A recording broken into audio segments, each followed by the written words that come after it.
안녕하세요. 김성래입니다. 자, 오늘은 이번 시간은 2편 2장 등록면허세에 대해서 보는데, 등록면허세에서는 한 문제에서 두 문제 정도가 출제가 되고 있습니다. 그럼 등록면허세는 뭐 하는 세금이냐 이거죠.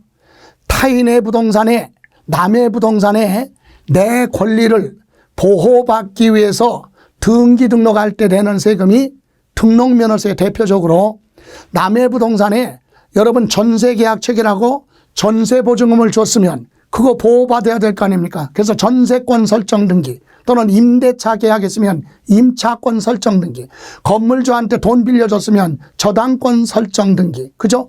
은행에서 대출 받았으면 은행은 근저당 설정하겠죠, 그죠? 또 가압류 가처분 경매 신청, 이런 권리를 보호받기 위해서 등기하는 게 등록 면허세. 물론 면허 부분도 있지만 부동산세법은 등록에 대한 부분만 공부하고, 등록에 대한 부분은 다른 부동산에 내 권리를 보호받기 위해서 등기할 때 내는 세금이 등록면허세다. 그래서 등록면허세는 범위가 아주 좁아요. 그래서 과세요건 중심으로 이렇게 간단하게 핵심 정리하시면 됩니다. 등록면허세 과세요건, 무슨 등기할 때 세금 내야 돼? 그러면 누가 세금은 내야 되느냐? 납세 의무자. 어떤 금액 가지고 계산할 건데 과세 표준, 그리고 나서 몇 %냐 세율, 이거거든요. 그래서 이렇게 점검하시면 됩니다. 소유권 등기, 소유권 이전 등기할 때는 매수자가 자기 앞으로 등기하니까 세금 내라. 세율, 부동산 가액의 1000분의 얼마 20. 그리고 이건 소유권은 뭐요? 내 거라고 등기하는 거죠. 이것은 옛날에 부동산 취득에서 취득세 납부했는데 등기를 안 하고 있다가 지금 등기할 때는 늦게 하는 것 대신에 이렇게 소유권 이전 등기할 때 등록면허세 됩니다. 다시 말하면 조금 더 들어가면 2010년 12월 31일 이전까지 상속받은 부동산이 있어요. 옛날에 2010년 옛날에 상속받은 거 내 앞으로 뭐 안 하고 있다가 등기 안 해도 되잖아요. 등기 안 하고 있다가 지금 그 부동산을 다른 사람한테 팔으려면 내 앞으로 뭐 하고 먼저 등기하고 그리고 팔아야 돼. 그래서 옛날에 10년 전, 20년 전에 상속받은 재산을 등기 안 하고 있다가 지금 등기한다면 지금 취득세 내면 안 돼요. 지금 취득한 게 아니니까. 옛날에 취득해서 취득세 낸 거야. 내든 안 내든 등기 안 하고 있었다 이거죠. 그럼 지금 등기할 때는 등록면허세 내는데 요렇게 세금 내라 이거죠. 그리고 나머지 지상권이 뭐예요? 남의 땅 위에다가 내 권리를, 즉 타인의 토지 위에다가 내가 건물 지어놓고 그 건물을 사용 수익하기 위해서는, 내가 소유하기 위해서는 타인의 토지 이용할 수 있는 권리, 지상권이죠. 또는 뭐 여기 지상권, 지역권은 타인의 토지 통행할 수 있는 권리, 그죠? 또는 전세권, 전세계약책이라고 보증금 보호받겠다. 임대차 계약책이라고 임차권 설정 등기. 그리고 돈 빌려줬으니까 받을 돈이 있다고 등기하는 저당권, 가압류 가처분 경매 신청. 그리고 본등기 하기 전에 예고등기, 가등기. 이런 등기는요, 내 거라고 등기하는 게 아니라고 그래서 소유권 이외의 등기라고 그래요. 이걸 뭐라고요? 소유권 이외의 등기다. 소유권 등기가 아니라 내 거라고 등기하는 게 아니라 남의 부동산에 내 권리 보호받기 위해서. 그죠? 이런 등기할 때, 자, 납세 의무자는 보세요. 지상권은요, 자자 붙이면 돼.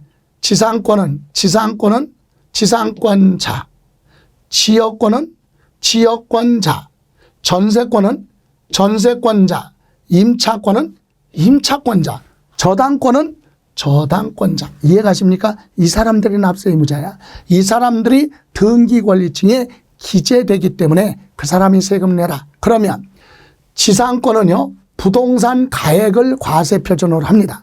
또 지역권 설정 등기는 자기 땅이라고 그래. 요역지 가격, 승역지, 요역지가 있는데 요역지 가격, 요역지라고 하는 뜻은 타인의 토지로부터 내가 혜택을 받고 있는 땅, 이걸 요역지라고 그래요. 전세권 설정 등기는 전세금액이에요. 전세금액. 전세금액.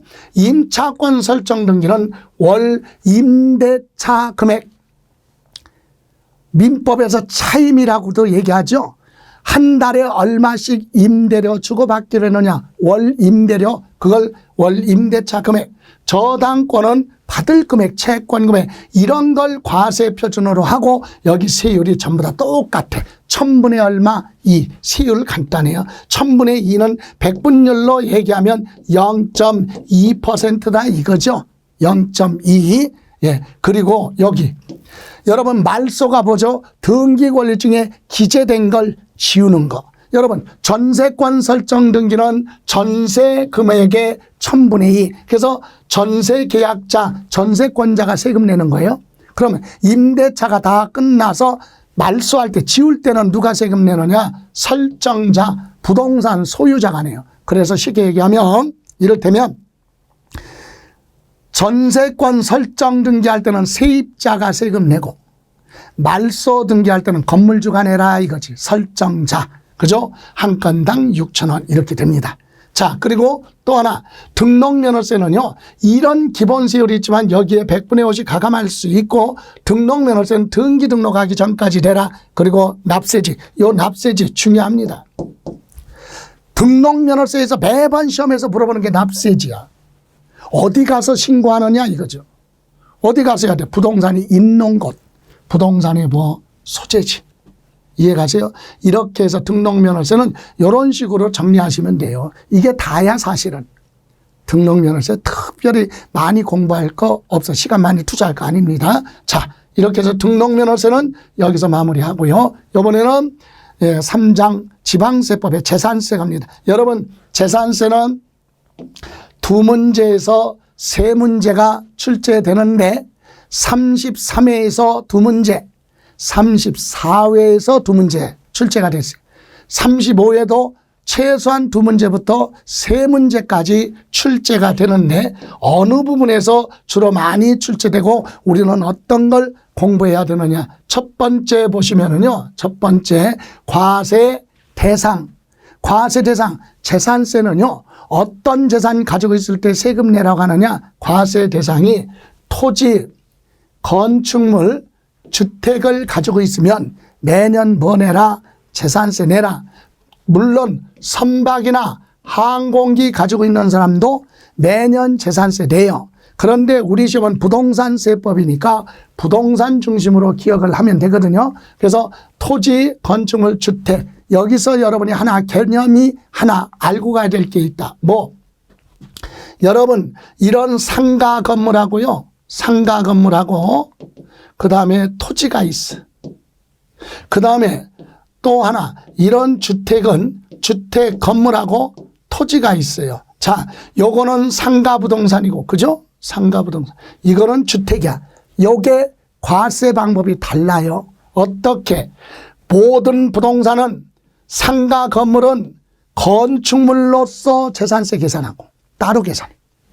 땅 있죠, 땅. 요거는 토지로 재산세 따로 계산해. 토지 따로, 건축물 따로 재산세 계산해서 건축물에 대한 고지서 따로 발부하고 토지분 고지서가 별도로 나오네. 이렇게 부동산은 토지 따로, 건축물 따로 세금 계산한다 알고 있어야 돼요.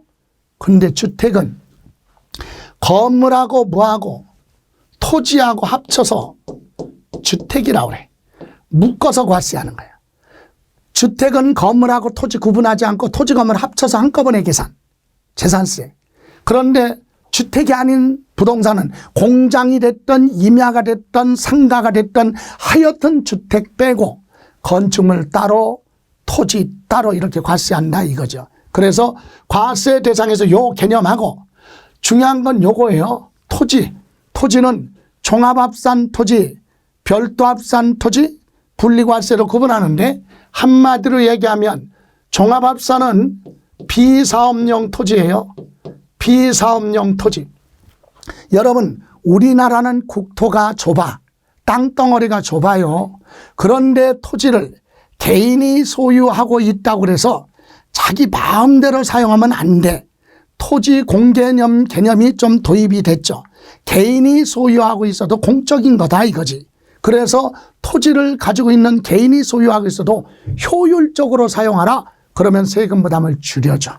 그런데 효율적으로 사용하지 않으면 세금을 많이 부과한다. 효율적이지 못한 토지가 뭐냐? 비사업용 토지예요. 땅을 가지고 있는데 사업에 이용하지 않는 건 세금을 많이 부과합니다. 대표적인 게 뭐야? 농사 짓지 않는 농지나, 그죠? 나대지, 무허가 건물에 딸려 있는 토지, 이런 것이 비사업용이에요. 비사업용, 이건 세금 많이 부과해요. 그러면 별도 합산은 뭐냐? 사업에 이용하는 토지, 사업용 또는 뭐라 그래요? 영업하는, 영업용, 여기에 사용하는 토지는 세금 부담을 줄여줘. 뭐보다는? 종합합산보다는 세금 부담을 줄여줘요. 그래서 별도 합산이라고 그래요. 왜? 종합합산은 가지고 있는 기간에 세금 내는 게 없어요. 그러니까 세금을 많이 걷어가야 되겠죠. 그런데 별도 합산은 사업에 이용하거나 영업하는 데 사용하니까 개인은 사업을 해서 돈 벌면 소득세 내고, 회사는 돈 벌면 법인세 내니까, 버는 거에 대해서 세금 내니까 정상이죠. 그래서 재산세만큼은 부담을 좀 줄여줘야지. 그런데 이 비사업용 토지는 가지고 있는 기간에 땅 소유자는 재산세 외에 내는 세금이 없어. 그래서 재산세를 많이 부과하겠다 이겁니다. 그리고 분리과세는 차별해야 돼요. 땅을 효과적으로 사용한다. 생산성에 이용하면 효과적이니까 세금 부담 줄여줘요. 생산성인 게 뭐야? 농사 짓는 농작물 같은 거, 농지. 또는 뭐 있습니까? 공장, 용지, 목장, 용지, 이런 건 세금 부담 줄여주는 거예요. 왜? 효과적으로 생산성에 이용하니까. 그런데 생산성이라 하더라도 사치성이 있어요. 호화스러운 사치성 재산의 토지, 고급 오락장이나 해원제 골프장으로 사용하는 토지는, 그런 토지는 돈이 많이 들어오잖아요. 돈을 많이 벌어. 그러니까 재산세 많이 내야죠. 그래서 분리는 뭐다? 따로 계산하라.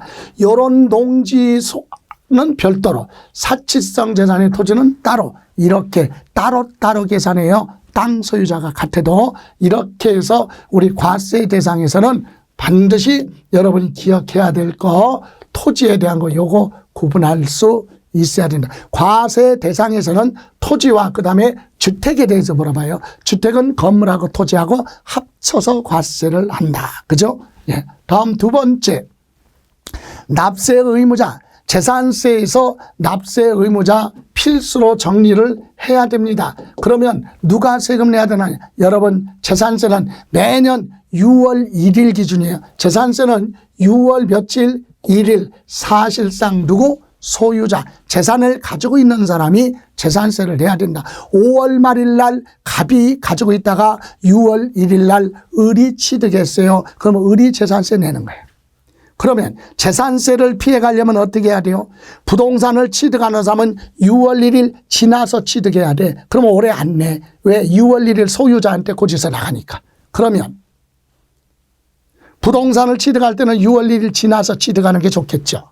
그럼 반대로 부동산을 가지고 있는 사람은 팔 때는 재산세 안 내려면 언제까지 팔아야 됩니까? 6월 1일 날 팔으면 돼.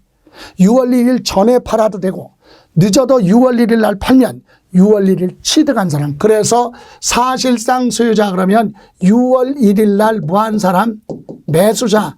이 사람이 사실상 소유자. 이 사람이 재산세 내라.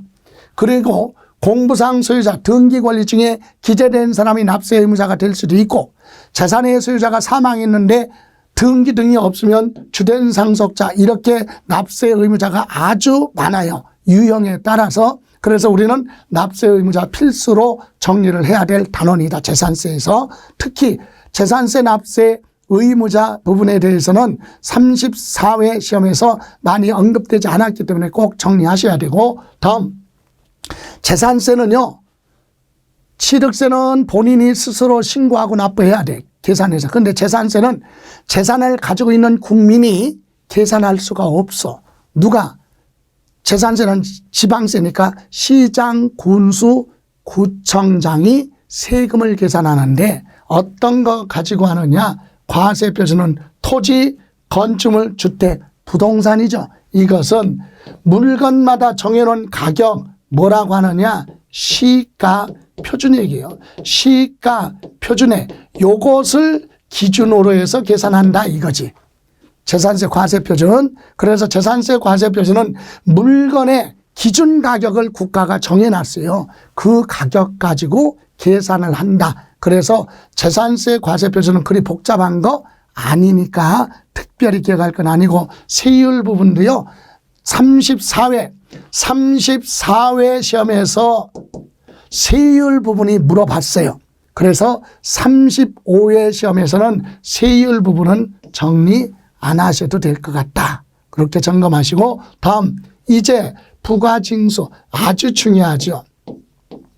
여러분, 재산세는요. 재산세는 납부기간이 정해져 있어요. 납부기간 언제부터 내야 되느냐. 그래서 우리 재산세 납부기간은 참고로, 자, 토지는요. 토지는 9월 16일부터 9월 30일까지 내야 되고, 또 일반 건축물에 대해서는 건축물하고 선박 등은 7월 16일부터 7월 31일까지 내고, 그 다음에 주택이 있죠. 주택에 대해서는 두 번으로 납니다. 왜? 토지 건물 합쳐서 세금 계산하니까 한꺼번에 내라 그러면 부담이 크잖아요. 그래서 둘로 나눕니다. 그래서 이 절반 2분의 1은 절반은 7월 16일부터 7월 31일까지, 나머지 절반은 9월 16일부터 9월 30일, 이 부분을 암기하고 있어야 돼요. 여러분, 부동산에 대한 재산세는 고지서 나오는데, 고지서에 자, 토지는, 건축물은 7월 달에 내라고 고지서 나오고, 토지는 9월 달에 나옵니다. 그런데 주택은 건물하고 토지하고 통합, 합쳐서 한꺼번에 내면 부담이 크니까 절반은, 만약에 주택분 재산세가 100만 원 나왔다. 100만 원. 그럼 절반 50만 원은 7월 달에 내라고 고지서 나오고, 나머지 50만 원은 9월 달, 이렇게 고지서가 주택은 두 번 나옵니다. 고지서 그 내용하고, 재산세는 특별히 돈으로 못 내면 물건으로 내라, 물납이 있어요. 다만 조건이 얼마? 1,000만 원 무할 때 초과. 재산세 낼 세금이 1,000만 원을 무하면, 초과하면 돈으로 내기 어려우니까 물건으로 대신 내라. 그리고 분납은 한꺼번에 못 내. 왜? 낼 세금이 250만 원을 무하니까 초과해, 세금이. 그러니까 한꺼번에 못 내니까 이것은 2개월까지 나눠낼 수 있다. 그리고 세부담 상한 비율은 작년에 낸 세금의 100분의 얼마, 150을 무할 수 없다, 초과할 수 없다, 이거예요. 그런데 여기서 올해 개정된 부분이 있죠. 주택은 이 비율이 없다는 사실이에요. 자, 2024년. 그래서 주택은 없지만 토지나 건축물은 작년에 낸 세금의 100분의 150을 무할 수 없다, 초과할 수 없다, 이런 내용 등을 부가징수에서 공부하거든요, 핵심이. 그래서 재산세에서는 과세 대상, 다시 한번 정리하면 과세 대상에 대해서는 주택에 대해서 알아야 되고, 요거 구분할 수 있으면 되고, 다음 두 번째, 납세 의무자는 전체적으로 다 중요한 내용이다 그랬고, 여기 과세표준은 부동산은 뭘로 계산한다고요? 국가가 정해놓은 가격, 그것을 우리는 기준 가격을 시가 표준액인데, 이것을 기준으로 해서 세금을 계산하니까 그리 어렵지 않아요. 그래서 중요한 부분 아니고, 특히 또 요 세율 부분은 34회에서 출제가 됐으니까 35회 출제될 가능성은 낮다. 그리고 부가징수 전반적으로 중요한데 핵심이 이거예요. 언제까지 내야 되느냐? 낼 때 돈으로 못 내면 물납할 수도 있고, 한꺼번에 못 내면 나눠낼 수도 있고, 그리고 아무리 많아도 작년에 낸 세금의 일정 비율은 무할 수 없다, 초과할 수 없다라고 하는 부분이 있죠. 이렇게 해서 재산세 부분은 우리 두 문제에서 세 문제까지 출제가 된다. 그 점을 여러분 염두에 두시고, 재산세 부분은 필수로 정리하셔야 돼요. 왜? 과세 대상 중에 일부를 종부세도 부과해요. 재산세, 과세 대상 중에 여기 주택하고 요 토지는 주택하고 토지는 일정 금액을 부하면 초과해서 많이 가지고 있으면 무엇도 별도로 종합 부동산세도 과세가 돼요.